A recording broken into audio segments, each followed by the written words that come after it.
We are rolling, rock and roll. So yeah, I was just passing the beautiful theatre lane here at Greystones Studios when I saw you two beautiful women, your friends. You went to college in Bray. You studied fashion and beautiful. And you're on. You are, of course, as many wonderful people are on YouTube. Yes. So what's the name of your YouTube channel? I am Fashion Capital One on YouTube, all one word. Fashion Capital One. I'm Angela, and this is my friend Lara. So we're just making a lookbook video today here in Greystones. It's so beautiful. We found such an amazing location, so we were like, let's film it. You know. So is it basically you're kind of just keeping an eye on fashion? I don't know whether you have a certain kind of, you're reviewing certain products, or whether, I don't know what exactly is the channel about. Yeah, well, I do a lot of different things. I do like get ready with me videos. So this video in particular, we're just doing like what's out in the shops right now. We're putting some of the trends into the video to see like what's going on, what people are wearing. This is one of the trends, I presume. So, this is one of, rock and roll. One of our looks, yeah. Just a little bit of an edgy take on things, and this is kind of like a fall, it's a knit dress. So we're still the one you're wearing? The one I'm wearing right now. Right. It's a knit dress from Zara, and we're just still keeping it warm, but still looking a little bit glam at the same time. I'm wearing a t-shirt and sort of old jeans. I don't know if you need to film me. I'll put that in later. So yeah, I'll do a piece specifically about me. But so where did the idea come from? Because YouTube is certainly the new TV. It's that sense that there's whole swathes of people out there with a huge amount of followers, and what's amazing is everybody's kind of like got a cult following because it's not necessarily registered by anybody else. It's all those followers are crazy. You're talking about millions sometimes. Yeah. So where was the inspiration come from? Was it just that you saw the way the wind was blowing and thought, I could do this? No, I've been YouTubing for a little bit now, and then this a little bit being a little bit. I was 6 months, a year, 2 years. I was putting up videos, when I was younger and stuff. But recently, the last 8 months or so, I've been like doing it seriously. So I've been putting up more videos more consistently and things like that. So it's just with the weather changing and it's coming up to fall now, people are going to be looking for their fall outfits, for their winter outfits. So it's just kind of to give people ideas of what's happening, what's out there, what to wear and things. Cool. So that's basically it, yeah. And would you hope, I don't know if you've got sort of a certain goal in mind where this would go, because there is always obviously a huge potential for growth and people get to know you and before you know it, you're kind of you're not a brand, but you've certainly got a name, and so I don't know whether that's kind of the goal, whether you'd like to end up in a certain place with this. I mean, I would love to work with certain brands. There's different brands that I have been contacted by, and different brands that I have contacted myself, and I'd love to like do something. I love being creative. I love making the videos. I love editing the videos, and I love fashion. So I just wanted to put all of that into one, and if I can make a job out of it, I mean, that would be amazing. So. And I'm guessing you're going to go into the modelling world. That's your.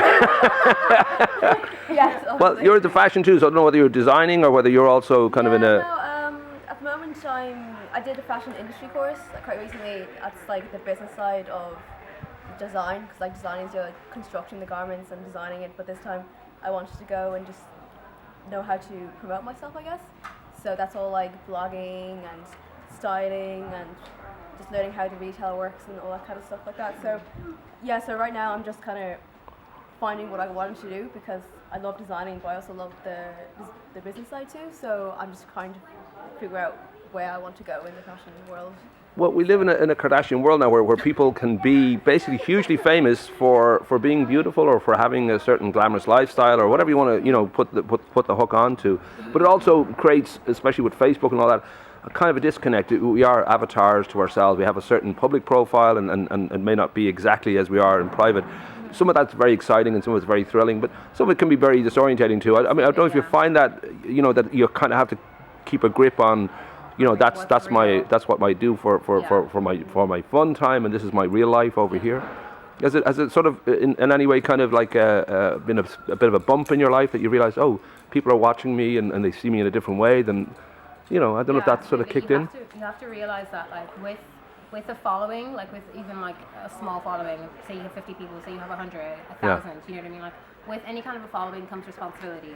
And you do have responsibility at the same time to be like, there's a lot of, I woke up like this pictures where you did not wake up like that, like you're lying to, Well, I always go to bed with makeup on, just in case, just if I need to take that picture. Just go to bed and lay like this, I just will not let my head move left or right, So there's still that responsibility where you as the viewer, you have to realize that not everything that you see that person's normal. Like you can see something that's a highlight for them, and then you can compare yourself to it and be like, oh, my life sucks compared to this. But don't compare yourself like that. You know, everybody has their highs and their lows, and everything you see on social media is not always accurate as to the facts. So there's a lot that goes on in the background, and there's a lot that people go through in their personal lives that don't necessarily reflect. And so we talk about this as well in my on my channel, and I have a friend who blogs about this and things like that. So it's just important to know that not everybody is a Kardashian every moment of their life. Like, so, I don't always look this beautiful.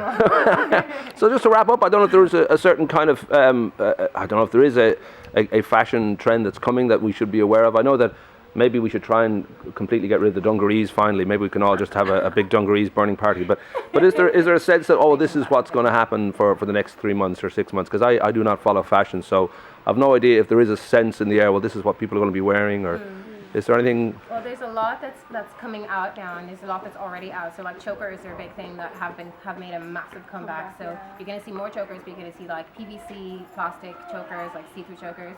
You're going to see a lot of for fall and winter, especially like roll neck jumpers, but cropped as well. So it's like a sense of like. I'm not sure that'll suit me, but I'll try. You know. Yeah, maybe that's not every trend fits everybody. So maybe that's not your trend. Okay, I'll just go with the chokers then. Okay. So yeah, there's going to be a lot of fur shoes, like fur on shoes. So even just like stilettos with fur on them. PVC shoes, that's a big thing that we were talking about as well. Things like that are coming in. Anything you remember? Well, black never goes out of fashion. Black never goes out of style. That Black is is rock and always roll. classic. So.